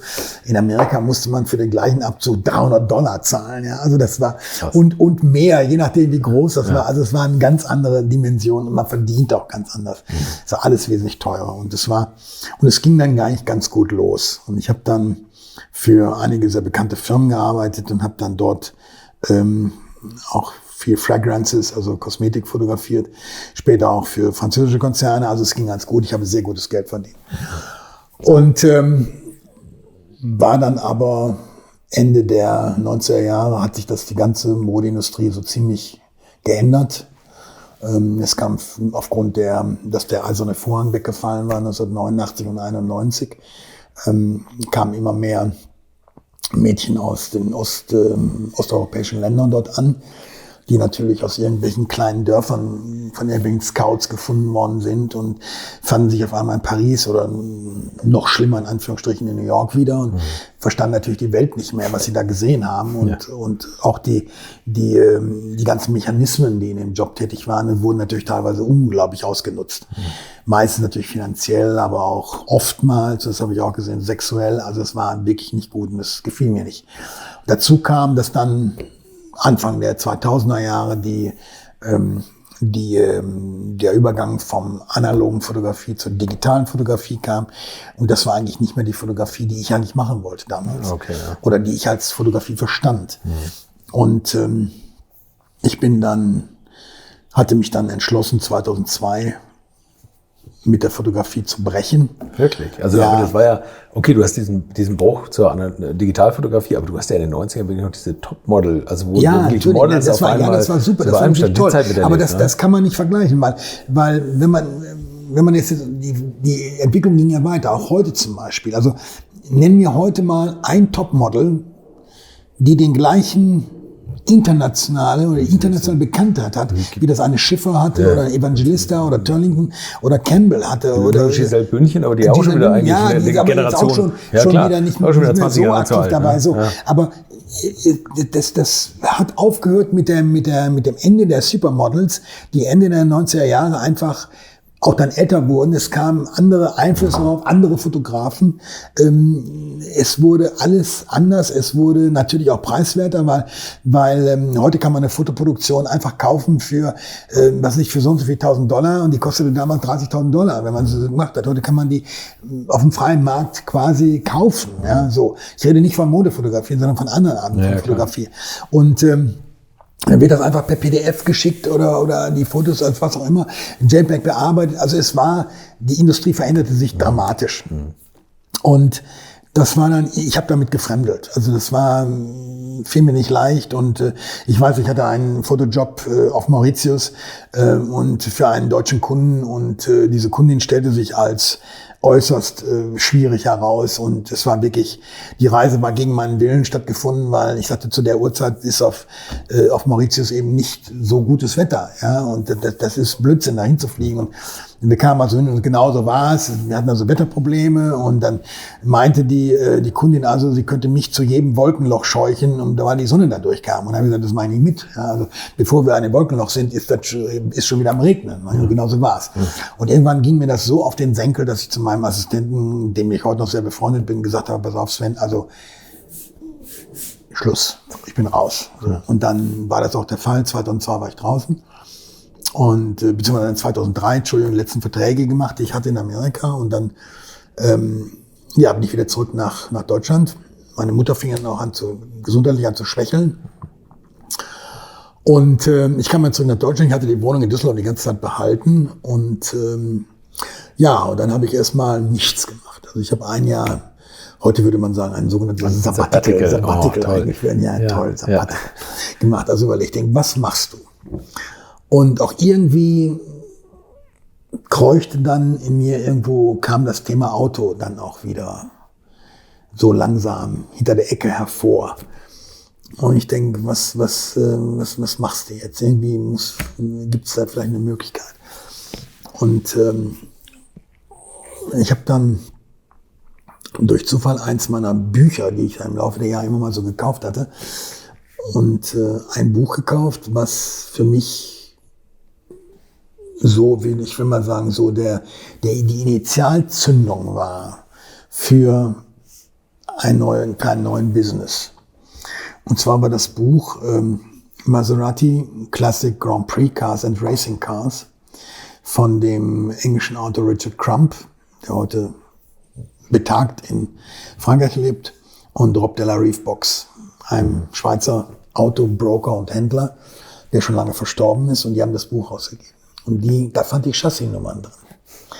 Und ich war also vollkommen begeistert von dieser Schönheit dieser 50er Jahre Rennwagen. Und auch die Vorkriegsrennwagen fand ich also ganz toll. Und aber so ein 300S Maserati aus 1955 und schauen Sie sich den 250F an, den Monoposto, bis heute eins der schönsten Formel 1 Rennwagen, die je gebaut worden sind. Das sprang mich regelrecht an aus diesem Buch. Und ich war irgendwie, wie man so schön sagt, hooked. Ja? Also ich war irgendwie von dem Thema vollkommen eingenommen und ich fand das super gut. Und dann lernte ich trat dann ein in den deutschen Maserati Club und kaufte mir meinen ersten Maserati, einen Typ Kamsin, dessen Optik ich einfach toll fand. Aber es war kein Rennwagen, sondern ein also ein GT-Fahrzeug. Ein sehr komplexes Auto, aber die Optik von dem Wagen fand ich Hammer, fand ich wirklich toll. Und bin dann dort gewesen und habe dann gesehen, dass das Clubmagazin Dreizack eigentlich nicht meinen Erwartungen entsprach, die ich als Fotograf und als freier Art Director hatte. Und dann hatte ich den damaligen Präsident Rolf Deichmann vom Deutschen Maserati Club angeboten, ob ich das Magazin nicht machen könne. Und so, ja, dann machen Sie so alles okay, an und dran. Und seitdem mache ich also das bis heute. Jetzt mittlerweile, ich glaube, im 27. Jahr mache ich das Deutsche Maserati Magazin. Okay. Dreizack. Und egal. Und im Zuge dieser Stories, die ich damals geschrieben habe, die historischen Fahrzeuge, lernte ich, und jetzt wird's ganz wichtig, in Düsseldorf, also nicht weit quasi in der Stadt, in der ich immer noch wohnte, einen sehr, sehr bekannten Sammler kennen. Und es war damals einer der ersten deutschen Car Guys. zusammen mit Peter Kaus und Graf Dönhoff und noch 1, 2 anderen, die es damals gab. Und es war Hartmut Ebing. Hartmut Ebing war damals Besitzer seit vielen Jahren, seit 1973 oder 74 schon, von einem echten originalen Ferrari 250 GTO. Und ich erinnere mich an, ich hörte, dass er einen 300S hätte. Also einen Maserati-Rennwagen. Und dann habe ich ihn angerufen. Und Hartmut war, also damals waren wir noch per Sie, aber heute sind wir per Du. Und Hartmut war damals sehr aufgeschlossen, was er eigentlich immer zu jungen Leuten, ob das junge Mechaniker waren, junge Nachfolgerleute, er war immer jungen Leuten gegenüber eigentlich in diesem Autothema sehr aufgeschlossen. Und er sagte zu mir, ja, ich habe einen 300S und ja, wenn Sie wollen, können Sie den natürlich gerne mal sehen. Ich sage, wo steht der denn? Ich sagte zu mir, ja, am Nürburgring, im Automuseum am Nürburgring. Ich sage, aha. Ja, haben wir so ein bisschen geredet und so gequatscht und irgendwann sage ich so, naja, ich muss mal sehen, ich interessiere mich, ich würde ja auch gerne mal irgendwann mal so einen 450S sehen. Auch sagt Herr Bäumer, den habe ich auch. Habe ich den vollkommen ungläubig, habe ich das Telefon angeguckt, ich sage, wie, ja, einen 450S habe ich auch. Ja, übrigens habe ich auch einen Birdcage und einen 250F. Und zwar das Siegerauto von Fangio vom Nürburgring 1957, dieses legendäre Rennen. Ja, okay. Also mir fiel die Kinnlade runter. Ich war vollkommen überrascht. Ich denke, wow. Und dann durfte ich mir alle Autos natürlich irgendwann anschauen. Und es kam dann zu einem denkwürdigen Ereignis. Und zwar am Nürburgring. Es war, der Hartmut hatte damals einen englischen Mechaniker, Steve Hart, mit dem ich auch heute noch sehr gut befreundet bin, dem ich übrigens auch sehr viel zu verdanken habe. Und der wollte den 450S und ich glaube auch den 300S auf dem Nürburgring abholen, wollte ihn nach England bringen, um ihn dort vorzubereiten für irgendeine Veranstaltung, die Hartmut fahren wollte. Und wir kamen also dort an und ich kam dort an mit meinem Maserati Kamsin. Ja. Und da stand Steve, den ich noch nie vorher getroffen hatte, stand dort und sagte, hallo, you are Walter. Ich sagte, yes, I'm Walter. Und da stand dann dieser 450S, den Hartmut von Graf Dönhoff gekauft hatte. Das war das ehemalige Auto von Cameron Miller in England.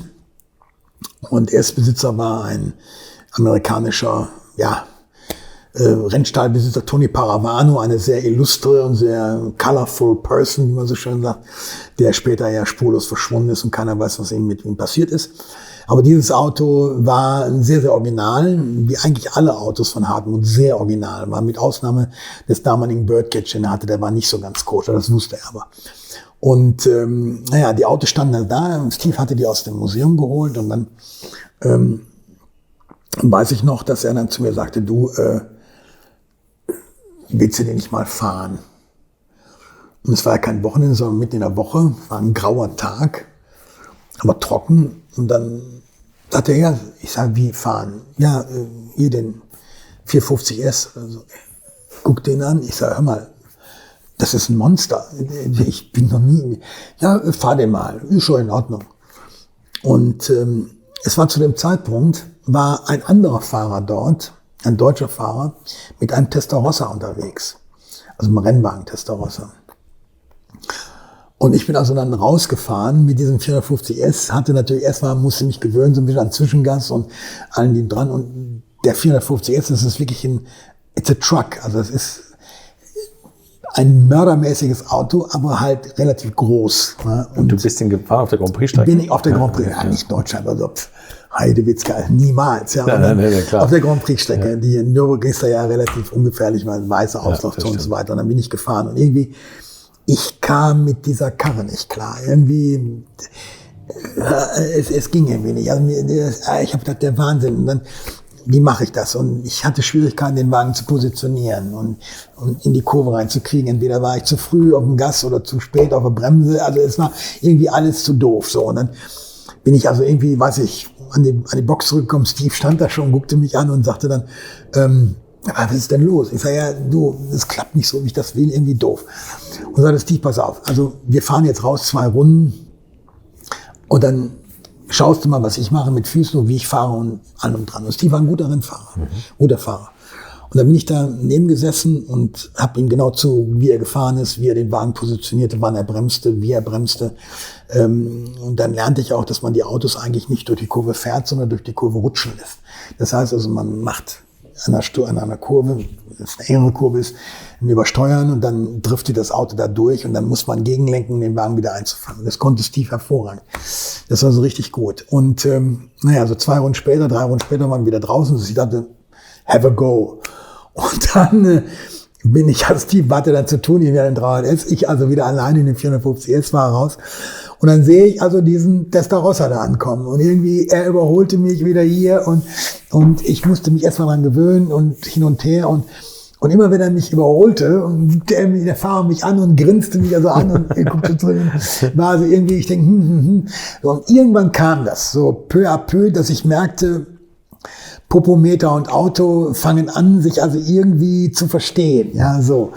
Und dann war das in Ordnung. Ich weiß noch, in der Coca-Cola-Kurve, die letzte Kurve vor Start-Ziel, fuhr ich dann durch und dann kam der Testarossa wieder an und in der Kurve, ich ging nach außen und er ging in der Kurve rein und überholte dann mich, so grinste mich wieder an. Wir kamen so etwas, lag ich hinter ihm, kamen wir also auf die Start-Ziel und da habe ich gesagt, so, jetzt reicht's. Und habe dann das Gaspedal so richtig durchgedrückt.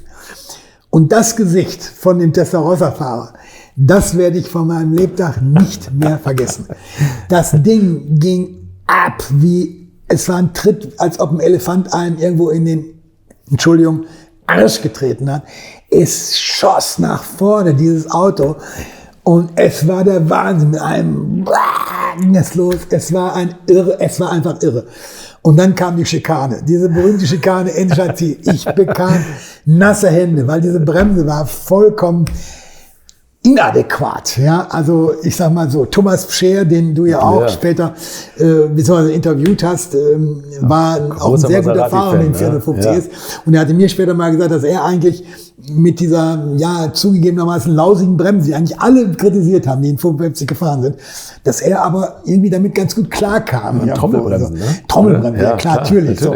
Und, aber größere Bremsen, als sie auf dem 300S waren. Und aber es war, wie gesagt, tricky. Also es war ein tricky Auto. Und dann, ich habe das Auto dann irgendwie durch diese Schikane bekommen. Aber ich hatte wirklich schweißnasse Hände. Also es war wirklich ein einmaliges Erlebnis. Kurioserweise ging der Wagen dann später zu Capricorn nach Mönchengladbach, diese bekannte Restaurierungs- und Mechaniker. Ja, ich kann nicht sagen Werkstatt, sondern es ist schon fast eine Klinik. Und Hartmut hatte dann dort eine Motorüberholung im Auftrag gegeben. Und es wurde eine neue Kurbelwelle gebaut. Und damit ist dieses Auto nach meinem Dafürhalten der wohl, zumindest damals, wettbewerbsfähigste 450S gewesen, den es wohl gab.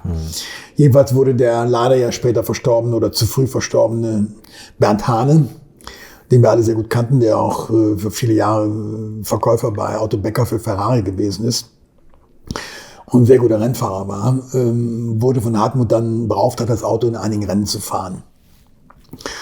Und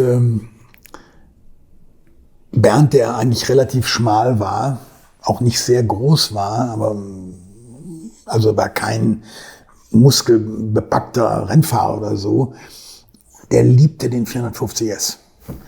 Der konnte mit dem Auto tanzen. Das ist Wahnsinn. Ich bin mit ihm einmal gefahren, bei einem Testtag irgendwo, weiß ich, von Uwe Meissner. Und ich saß auf dem Beifahrersitz und guckte den Bernd an und Bernd fuhr. Und ich sah auf einmal, dass der Bernd gar keine Berührung mehr von seinem Hintern auf den Sitz hatte. Der stand auf den Pedalen beim Bremsen und tanzte mit dem Auto. Es war vollkommen irre. Und er war einfach sensationell. Das war einfach grandios. Und ich weiß noch, in Spa-Francorchamps, das war das erste Rennen von Bernd in dem Auto nach der Motorüberholung. Standen wir direkt an der Boxenmauer, also Hartmut Ewing und ich an der Boxenmauer direkt unten runter zu Rouge, zu der berühmten Kurve Rouge geht. Und wir hörten, kam man oben hoch und dann La Source in die Kurve und dann gab er dann Vollgas runter, La Source. Und das Auto, dieser 450S, fuhr vielleicht 1,5 Meter neben dieser Boxenmauer. Das ist, wenn man da steht, oder? Und Hartmut, das ist einfach irre. Und Hartmut stand so da und er geht so, ging da vorbei. Und als er vorbei war, guckte Hartmut mich an und sagte, ich wollte immer schon einen 450S haben, sagte nur so. Und das war, ich habe so gelacht. Es war so, Hartmut war stolz wie Oscar. Das Auto ging auch, wirklich, war grandios. Also Capricorn hat einen super Job gemacht und Bernd war auf dem Auto fast nicht zu schlagen. Ich glaube, er hat 4 oder 5 Rennen gefahren. Und er ist in Monza, ist er bei den Ferrari Maserati Challenge, ist er im Training einfach falsch getimed worden. Und er stand auf 8. Startposition für das Rennen. Und ich bin noch zu ihm hingegangen. Ich sage, Bernd, wie kann das sein? Du warst einer der schnellsten vorne. Wieso bist du jetzt auf 8. Position? Ja, sagt er, wir sind in Monza. Muss ein Ferrari vorne stehen. Das ist halt so. Und das war auch in Ordnung. Er sagte, ach, dann mach dir keine Sorgen. Alles okay.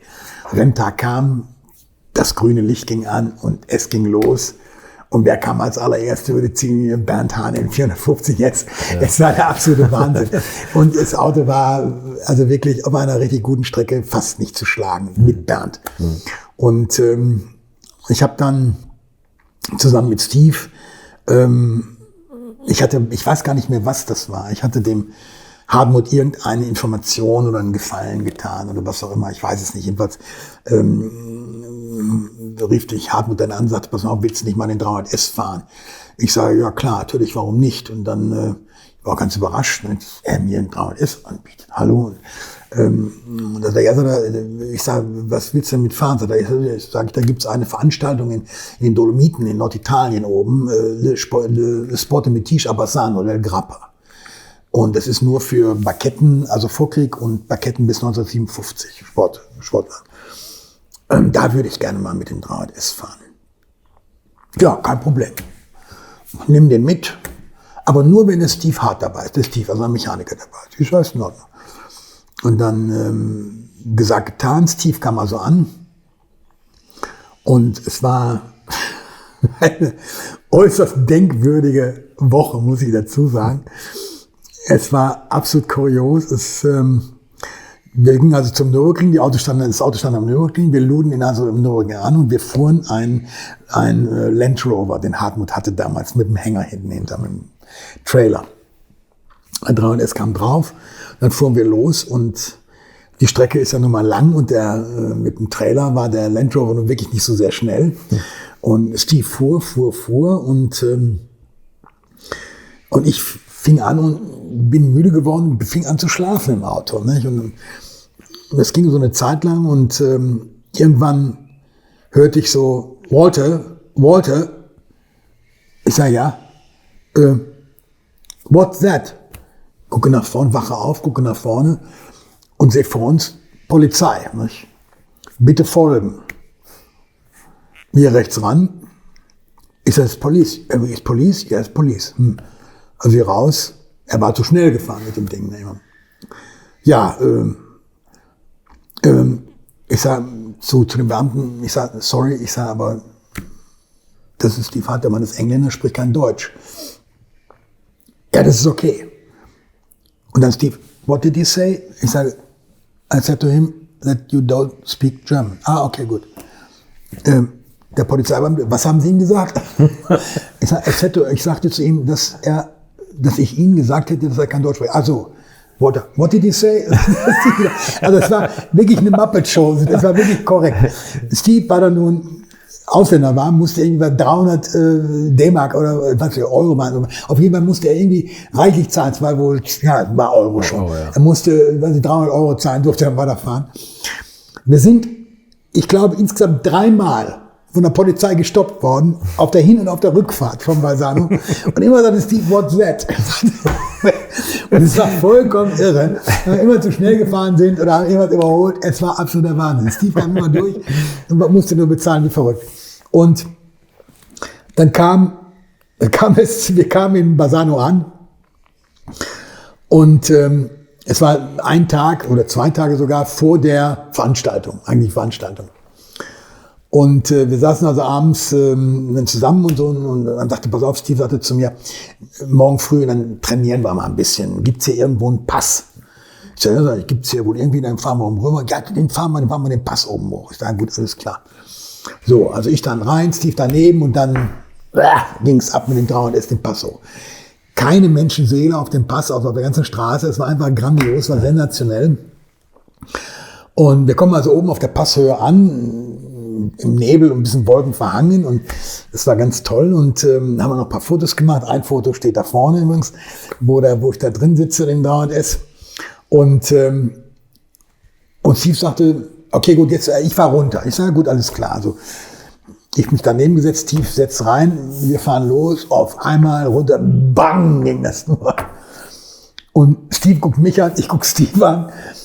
Vollkommen echauffiert, wir drehen uns um und sehen hinter uns auf der Straße so einzelne Teile am Tanzen.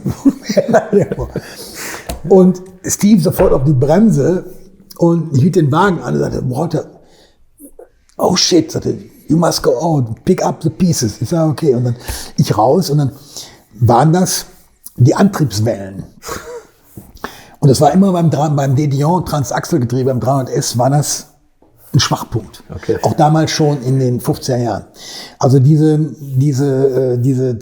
Antriebswellen waren nicht so, damals die Originalen waren nicht so gut, wie das heute der Fall ist.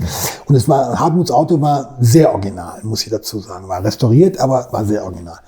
Und Steve sagte, so ein Mist jetzt, ist die Veranstaltung zu Ende, bevor sie überhaupt angefangen hat für uns. Ne? Ja. Ich sag, Steve, geht nicht anders jetzt. Er sagte, wir können jetzt nicht mehr fahren, wir können jetzt nur noch runterrollen. Also den Pass runterrollen. Ich sage, wir müssen irgendwie nach Hause kommen, zum Hotel. Ne? Und dann, also Steve lässt die Bremse los, ich war drin und dann rollte das Auto runter. Ich passe ganze Kurven, alle sehr im Team. Das war ganz so, wir kamen unten an in diesem Dorf. Bremse am Kochen? Ja, nee, gar nicht mal. So toll, wir immer losgelassen, jeder mehr angebremst. Also das ging eigentlich so ganz gut. Und dann kommen wir auf diese Kreuzung. Und ich wusste, an dieser Kreuzung müssen wir rechts. Und die Kreuzung ging nicht runter, sondern dieser war waagerecht. Und wir kamen also an, wir hatten einen guten Speed drauf. Und ich sehe an dieser Kreuzung, dass die rot war eine Ampel. Ne? Und dann stand an der rechten Seite war so eine Trattoria oder was immer das war, so ein Kaffeeshop. Da war ein Polizist, der trank gerade seinen Cappuccino. Und ich schreie ihn also an, ich sage, Signore, grande Probleme. Und dann guckte der nur, sah den Wagen und dann ließ er die Tasse fallen, lief sofort auf die Kreuzung und stoppte den Verkehr. Und wir kamen also angerollt, mit dem dann fuhren um die Kurve rum. Und kein Witz. Und wir sind noch einen Kilometer weitergerollt. Ich weiß nicht, wie das machbar war, aber wir kamen so etwa so 300, 400 Meter vor diesem Punkt zum Stehen, wo also alle anderen Autos waren, die da sich technisch vorbereiteten und so weiter. Und ja, jetzt was tun. Und dann kam ich will den Namen nicht nennen, ein in Maserati, auch in Ferrari-Kreisen gut bekannter Italiener an, älterer Mann, der war Apotheker. Und er sagte, ich komme hier aus Ferrara und ich habe eine Antriebswelle vom Birdcage. Die müsste doch passen. Und Steve sagt, naja, es geht. Ja, so. Und dann gab es dort einen Mechaniker in Barcelona, der gab der Aldo. Und Aldo machte für alle, also war der Hauptmechaniker für diese Veranstaltung, der die betreute und war auch ein guter Mann, aber so eine richtige Officina halt. Ne? Und dann sagte dann dieser Apotheker zu mir, also ich schicke jetzt meinen Sohn nach Ferrara, das immerhin ein reichlicher Ritt gewesen ist, und der holt diese Antriebswellen. Und dann, wir bringen den Wagen jetzt zu Aldo und der baut dann diese Antriebswellen an. Ihr kommt so gegen Mitternacht vorbei und dann ist das Auto fertig. Und wir sind zurück ins Hotel und im Hotel haben wir Niki Lauda und Claire Regazzoni getroffen. Die saßen bei uns am Tisch und haben dann mit uns zusammen gegessen, haben dann gehört, was passiert war und lachten und hin und her, an und dran. Und irgendwann sagte Steve zu mir, also ich traue dem Braten nicht. Also irgendwie der Wagen, wir reden ja nicht über einen Volkswagen hier, ja. Also wir müssen dahin, ich muss sehen, was die da mit dem Auto machen. Und wir also mit dem Taxi dann dahin gefahren und wir kommen also irgendwie so kurz vor Mitternacht, 11 oder 11:30 Uhr an, stockduster. Und es bot sich also folgendes Bild an, diese Officina, die also nachts erleuchtet war. Und es standen also 3, 4, 5 die typischen italienischen Zuschauer dort, die man ja in jedem irgendwie immer findet. Irgendwo sind die immer dabei und gucken. Und wenn man jeden von denen fragt, in welche Richtung ist er fahren, dann gibt's 5 verschiedene Richtungen. Also es war der Wahnsinn. Und dann sehe ich im Hintergrund, Aldo an der Werkbank und bang, bang und hiebt das mit dem Hammer auf diese Antriebswellen rauf, dass sie dann irgendwie passend gemacht worden sind. Und dann gucke ich nach links und dann sehe ich den 300S vom Hartmut auf einer Hebebühne oben. Und unten drunter war der Apotheker, der die Chassisabten gemessen hat, um eine Replika herzustellen. Es war vollkommen schräg. Steve guckte nur so an und es war wirklich irre. Und dann war das Auto irgendwann fertig und Aldo, der natürlich noch nie ein 300S gefahren war, sagte, darf ich den mal fahren? Sie sagte, gar kein Problem, setzt sich daneben. Aldo und er verschwanden in der Nacht und fuhren hier vorbei, den Passo, keine Ahnung. Jedenfalls waren sie eine halbe Stunde, unterwegs, kamen zurück. Aldo grinste über beide Ohren. Es war wirklich der Hammer und dann konnten wir diese Veranstaltung machen. Und also es war wirklich verrückt. Steve nahm den Wagen nachher mit nach England und hat dann neu hergestellte, korrekte Antriebsstellen eingebaut, dass das Auto wieder voll für einen Rennbetrieb einsetzbar war. Okay. Ja, das war also eigentlich so meine Liebe zu Maserati. Der Einstieg. Sehr viel zu verdanken habe ich auch für meinen Beruf dem Hartmut Ewing. Hartmut Ewing wir haben danach uns oft getroffen in seiner Villa in Kaiserswerth und wir haben natürlich über Autos uns interessiert und wir hatten noch gemeinsame Interessen. Also ich hatte zum Beispiel, ich liebe ja auch moderne Kunst. Hartmut ist auch Kunstsammler und wir konnten uns also über auch Architektur, ich interessiere mich sehr für Architektur. Hartmut ist, glaube ich, gelernter oder studierter Architekt, eigentlich vom Beruf, ist Immobilienunternehmer heute und seit vielen Jahren damals schon. Und wir konnten uns also über viele Dinge austauschen, die eigentlich, die man vielleicht so geballt relativ selten findet. Also zumindest bei Leuten, die Autos toll finden. Und ich hatte also einen sehr guten Zugang zu ihm und er hat mir, und das muss ich wirklich sagen, auch mit vielen Dank sagen, er hat mir sehr viel beigebracht, hat gesagt, das Auto ist gut, das Auto ist weniger gut, den Wagen weiß ich nicht. Also er hat das so einsortiert, sag mal, für mich. Und ich habe mich da eigentlich sehr nach orientieren können in meiner frühen Bewertung von Fahrzeugen. Und ich habe mich da natürlich richtig eingelesen. Es kam dann das Internet ja auf, dadurch wurden Recherchen natürlich bedeutend einfacher. Die Art der Kommunikation änderte sich dramatisch, ja viel schneller auch. Man bekam über Kontakt wieder zu anderen Leuten in Amerika, die da tätig waren in dem Bereich. Also es war ganz gut. So, und dann irgendwann bekam ich einen Anruf aus Argentinien. Oder nee, es war eine E-Mail. Und sagte, wir müssen telefonieren, kann ich dich mal anrufen? Ich sage, das ist gut. Dann rief der mich an und das war ein argentinischer Rennfahrer und Sammler. Und er sagte, ich suche einen Maserati A6 GCS. Weißt du, ein gutes Auto?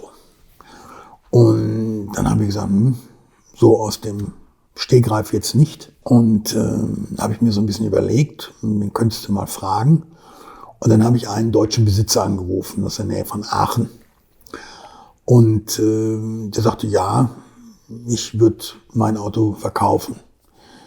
Und der damalige Preis war irgendwie etwas über, ich glaube 1,25 oder 1,2 Millionen Euro. Ist das Auto so ein GT aus den 60ern? Nein, es ist ein Rennwagen 2, der einzige Rennwagen von Maserati, 15 Jahre Rennwagen von Maserati, der links gelenkt ist. Alle anderen Rennwagen sind rechts gelenkt.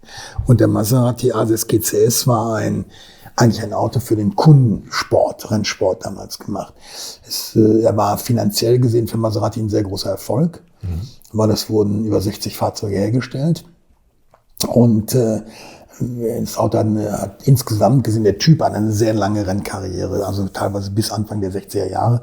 Und die ersten kamen raus 1953. Also die waren schon ein sehr wichtiges Fahrzeug für Maserati in der 2-Liter-Klasse.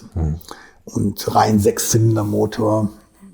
Was gibt's fast schon Besseres, außer am 12-Zylinder, als rein 6-Zylinder mit 2 Nockenwellen, Doppelzündung. Also das ist schon toll gewesen. Ein Konzept, was ja BMW eigentlich bis heute ja fast rein 6-Zylinder verfolgt. Ja. Auch mit 2 Nockenwellen. Also das ist einfach ein tolles Konzept. Und und dann kam der Argentinier dann irgendwann aus Argentinien dann rübergeflogen und wir sind dann nach Aachen gefahren, hat sich das Auto angeschaut und hat den Wagen dann letztendlich auch gekauft. Und das war eigentlich mein erstes Geschäft als Broker, wenn man so will. Und da ließ ich dann so ganz gut Geld mit verdienen. Das war schon ganz okay. Und und dann ging das weiter und dann kam es durch einen Zufall zu einem wunderbaren Kontakt mit einem Händler aus Kalifornien. Ich nenne hier ganz bewusst nicht den Namen, er war aber sehr bekannt, auch in Ferrari-Kreisen. Und dieser Händler hatte sehr, sehr gute Kontakte nach Japan.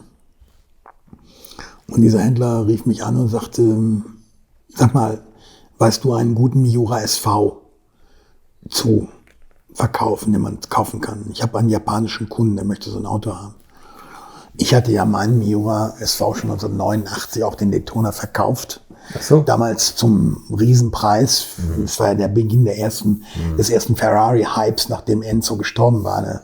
Selbst Mercedes 500 SL wurden ja die Verträge wurden ja schon verkauft für 20.000 D-Mark damals. Ja. Vollkommen wahnsinnig. Stimmt, ja, und es war nur Vollausstattung natürlich. Und wie auch immer, die beiden waren Autos weg. Und dieser Händler wusste, dass ich einen Miura SV hatte und sagte, weißt du nicht ein Auto, was zu haben ist? Und dann habe ich gesagt, im Moment fällt mir keiner ein, lass mich mal nachdenken drüber. Und dann war das Telefonat zu Ende und